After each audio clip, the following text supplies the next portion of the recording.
J'ai pas envie d'y retourner.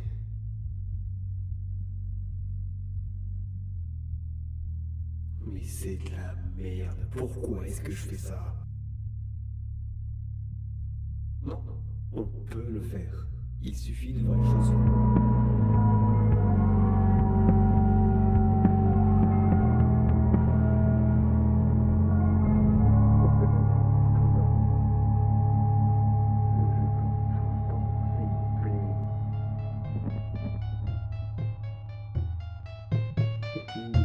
On a arrêté de se relier à ça.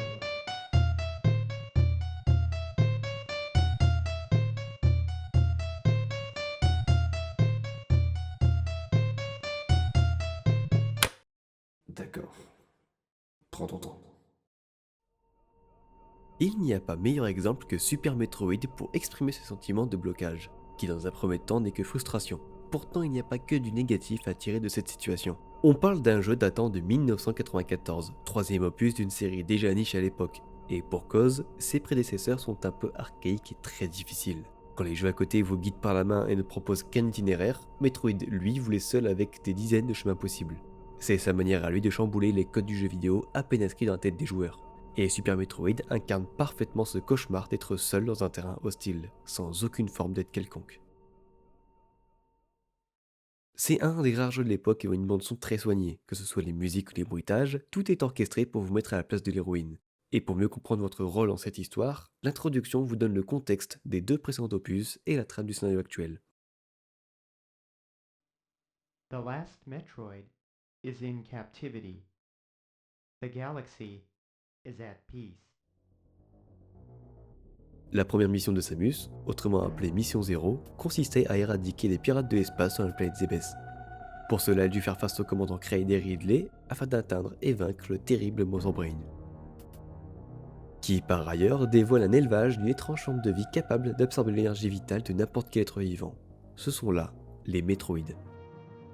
Une fois la mission terminée, la Fédération s'inquiète des Metroïdes, et pour écarter toute menace, Samus est envoyé sur la planète mère des Metroïdes, SR-388. Sa mission, tous les éradiquer. Elle y découvre notamment que le Metroid est capable d'évoluer et de gagner en monstruosité à chaque stade. Mais heureusement, notre héroïne parvient à éteindre l'espèce, y compris la reine pondeuse.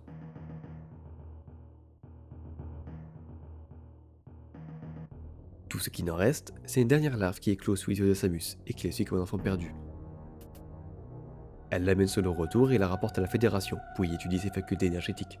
Les scientifiques attestent que les bienfaits de l'espèce seraient bénéfiques pour la civilisation, promettant un futur radieux.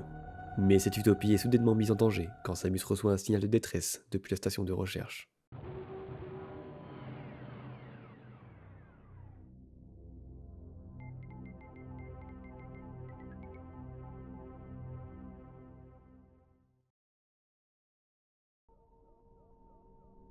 Ce silence ne présage rien de bon. Le responsable de ce massacre n'est autre que Ridley, commandant des pirates de l'espace. Il s'échappe avec la larve, déclenchant au passage le système d'autodestruction pour nous ralentir, mais c'est futile. Nous poursuivons sa trace sur, une nouvelle fois, la planète Zebes.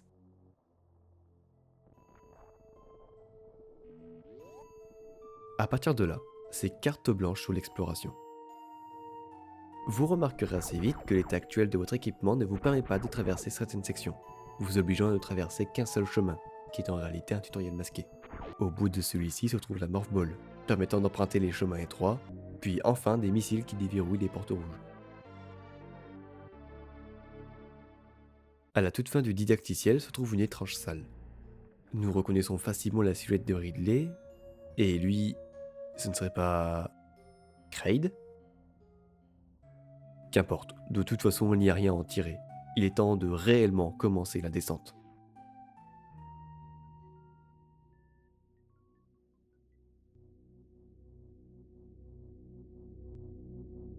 Samus connaît Zebes. Le tout est séparé en plusieurs zones. C'est tout d'abord à Brinstar que nous posons les pieds, un lieu à l'allure très verdâtre et végétale. Ensuite Norfair qui inverse la tendance en se montrant bien plus hostile et dangereux à explorer. Alors autant s'extirper dans un vaisseau abandonné. Qui sait ce qu'on pourrait trouver. Ou alors, autant explorer la partie inondée de Maridia, à la fois si apaisante et hostile. Il est aussi important de savoir que Zebes regorge de passages et objets secrets. qu'on trouve en observant attentivement autour de soi. Ou parfois c'est juste accidentel. Comme dit précédemment, il nous faut améliorer notre arsenal pour progresser. Les objets clés sont dissimulés aux quatre coins de la planète. En temps normal, une seule route est viable. Par exemple, pour débloquer les portes vertes, il faut des super missiles, qui se trouvent après avoir vaincu Spore Spawn, et de là débloquent le passage vers Kraid. Mais il est possible d'outrepasser ces restrictions en se procurant certains objets bien plus tôt que prévu. On parle de là de sequence breaking. Qu'importe la façon dont vous jouez, dans tous les cas, vous devrez vaincre Kraid dans Brinstar, Phantoon dans le vaisseau abandonné, Dragon dans Maridia, et pour finir, Ridley dans Norfair.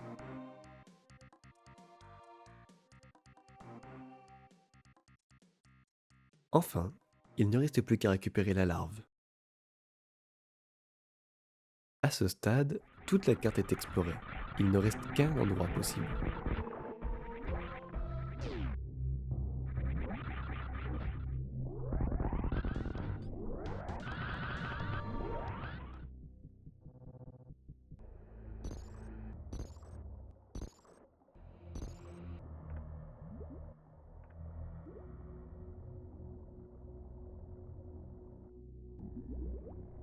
On se retrouve quasiment au même endroit que la première fois, et encore accueilli par des métroïdes. Et quand bien même d'autres espèces se baladent, elles finissent dévorées par lui.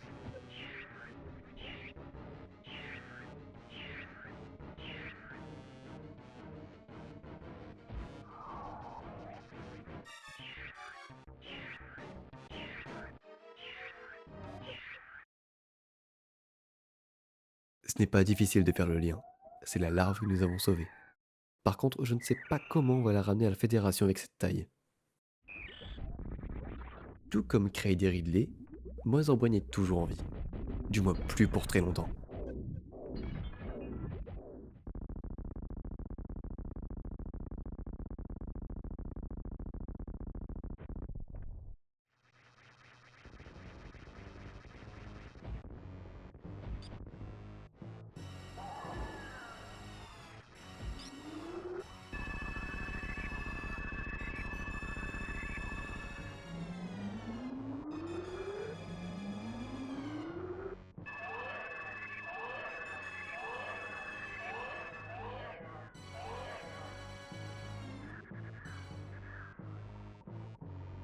Le métroïde nous sauve in extremis de la situation et recharge notre énergie. Comme quoi les scientifiques avaient raison sur les bienfaits de l'espèce.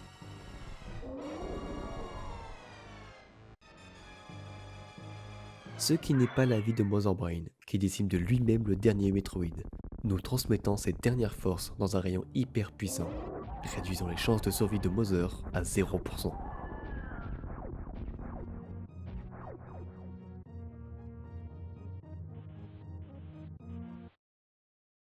Le tuer semble avoir déclenché le système d'autodestruction, alors on s'échappe, sans oublier de sauver les animaux, pour enfin quitter ce bourbier.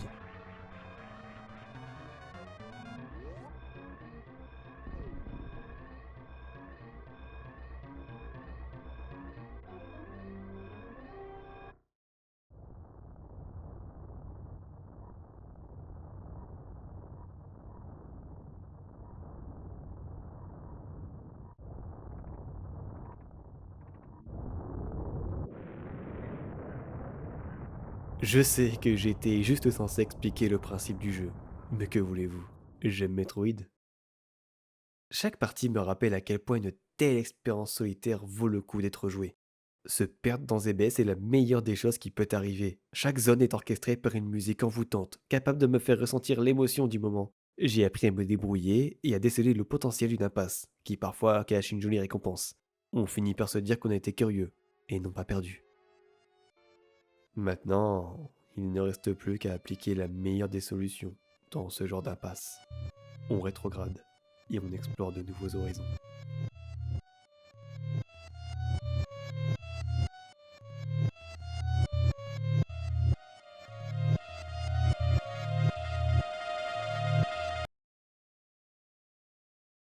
Parfois, je peux me perdre des heures avec moi-même, à m'imaginer tout et n'importe quoi.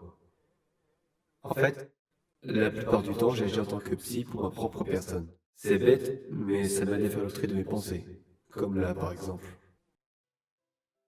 Ma vie aurait certainement emprunté un chemin différent si je n'avais pas découvert et apprécié le genre du RPG. Au-delà des histoires bien ficelées, on retrouve une façon de jouer intéressante, parfois centrée sur du tour par tour, laissant tout le temps nécessaire pour adopter la bonne stratégie. Bien que tout s'apparente à une logique à la pierre-feuille-ciseaux, c'est par la difficulté qu'on adhère ou non un jeu.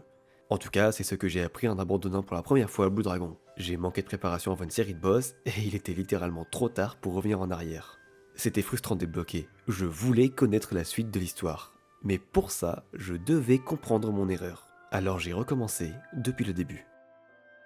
Et comme j'étais heureux d'enfin dépasser ce calvaire, qui mène comme par hasard à la meilleure partie de l'histoire, je suis resté scotché à ma chaise, fasciné par la suite du jeu. J'y ai même fait ma première nuit blanche involontairement, tellement c'était prenant. Puis vient l'instant où je l'ai fini. Une aventure à la conclusion parfaite, tous les personnages importants réunis pour célébrer ce moment, et te dire au revoir. Il m'a sincèrement marqué à vie, et c'est grâce à lui que j'ai créé Dark Fate. Je me suis juste inspiré des plus grands. Au-delà du fait que j'étais jeune, ce n'est pas tant le temps qui a tué le projet, c'est tout le contexte de pourquoi il était là. Tout remonte à un moment de ma vie où j'étais seul, alors j'écrivais des histoires pour m'occuper et extérioriser. Puis un jour, je rencontre de nouvelles personnes avec qui le feeling passe plutôt bien.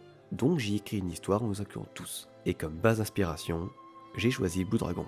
J'en ai écrit des tonnes de chapitres, c'était tellement mauvais, l'intrigue beaucoup trop étirée, aucun fond sur quoi que ce soit. Après tout, c'était juste un délire entre amis. Pourtant, ça ne m'a pas empêché de l'adapter sur le logiciel RPG Maker MV. Pour la faire courte, tout était très mal écrit, avec une bonne dose d'incohérence, et surtout, je n'étais pas au meilleur de ma forme pendant l'écriture. J'ai blessé des gens et des gens m'ont blessé. Je cumulais un certain mal-être, jusqu'à ce qu'un jour, c'était trop. Passé le millier d'heures à travailler sur ce projet, je me répétais sans arrêt que l'abandonner serait du gâchis. Je n'avais qu'à changer ce qui me plaisait pas et tout rentrerait dans l'ordre. Mais je n'en étais plus capable. Parce que qu'importe les changements que j'apportais, la base de l'histoire n'était pas écrite par une personne saine.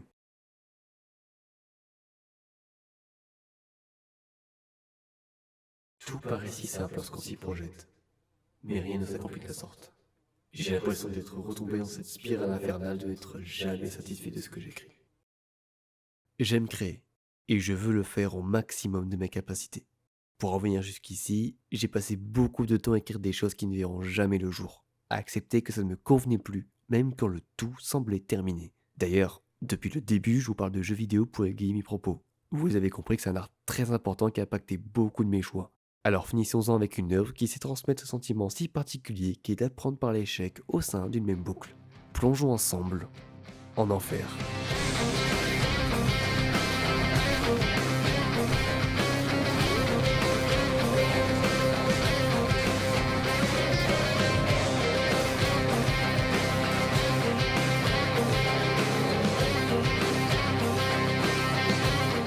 Acclamé pour son histoire, son gameplay et surtout sa bande-son, il était évident que je parlerai d'Hadès un de ces jours. Nous incarnons Zagreus, prince des enfers, qui désire plus que tout remonter vers la surface. Mais son père, Hadès, ne compte pas le laisser faire et déploie tous les moyens possibles pour lui en empêcher. C'est là que commence son histoire, et vous n'en saurez pas plus, parce que c'est un récit qui se savoure pleinement en solitaire, et loin de moi l'idée de vous gâcher ce plaisir. En tant que joueur, nous devons apprendre à traverser l'enfer tout en se frayant un chemin parmi la multitude d'adversaires.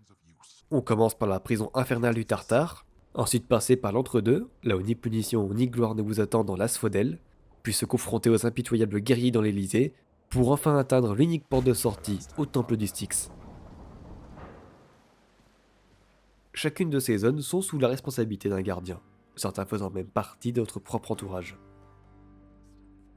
Mais n'ayez crainte, l'Olympe vous prête main forte. Chaque divinité possédant son tempérament et surtout une spécificité unique à chacun. À vous de créer les bonnes combinaisons au bon moment, parce que eux ne vous louperont pas.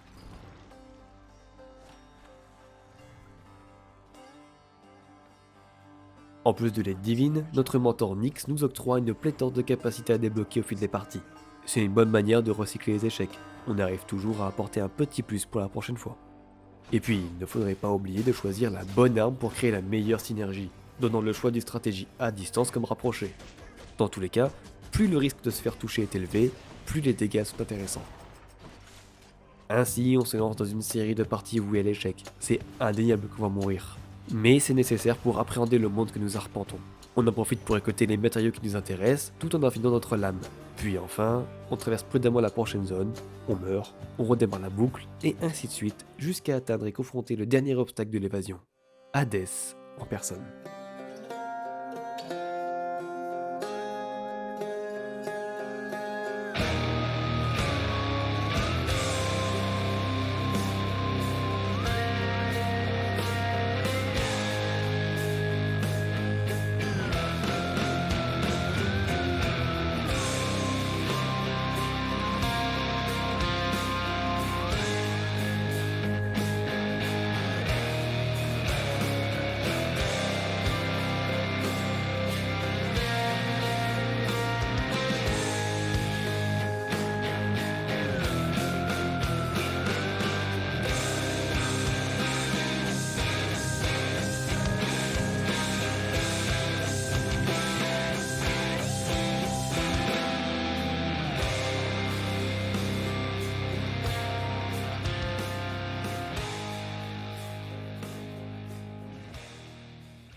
L'air si pur de la surface effleure notre joue, et alors qu'on s'élance vers un nouveau monde.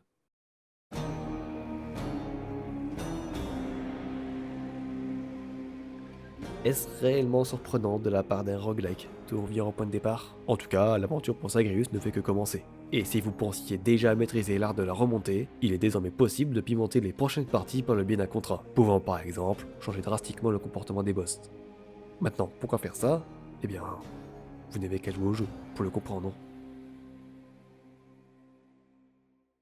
Pour ma part, j'ai continué à jouer pour le plaisir de tester mes capacités dans une difficulté croissante, mais aussi parce que je prenais toujours plaisir à faire la traversée. Parfois je croisais Eurydice et je m'arrêtais pour l'écouter chanter.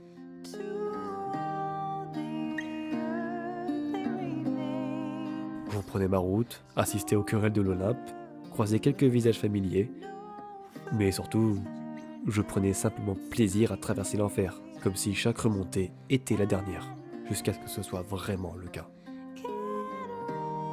C'est la seule boucle dans laquelle je me complaisais. Maintenant, quand il s'agit d'un vrai projet, c'est tout de suite moins marrant. Et dire qu'à la base, Retro Horizon c'était juste le temps d'une pause. Je ressentais ce besoin de lâcher mon imagination pour m'exprimer réellement. J'étais si déterminé à vouloir construire quelque chose de grandiose que je me suis engouffré dans une spirale infernale. Mais je ne me voyais pas abandonner après tout ce que j'ai écrit.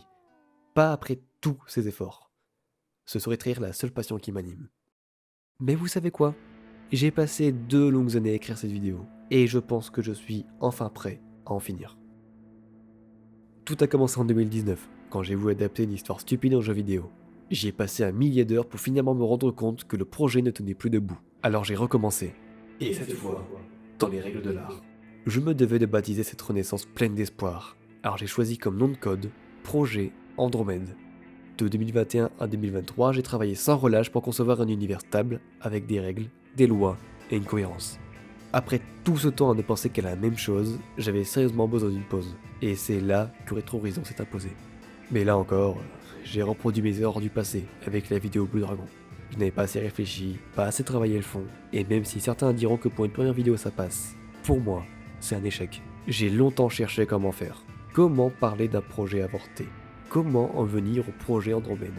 Comment m'exprimer sur mon histoire? J'ai pensé à construire toute une chronique avec une intrigue et des moments de vérité, mais bon, c'était plus compliqué que prévu. Alors j'ai tout jeté et recommencé. Je me suis dit que je devais parler de comment j'ai grandi sur internet. Je voulais réellement m'exprimer sur mon passé et de comment j'en suis arrivé là. Mais bon, c'était plus compliqué que prévu. C'est en échouant plusieurs fois que je me suis rendu compte que je n'avais pas besoin d'en faire autant.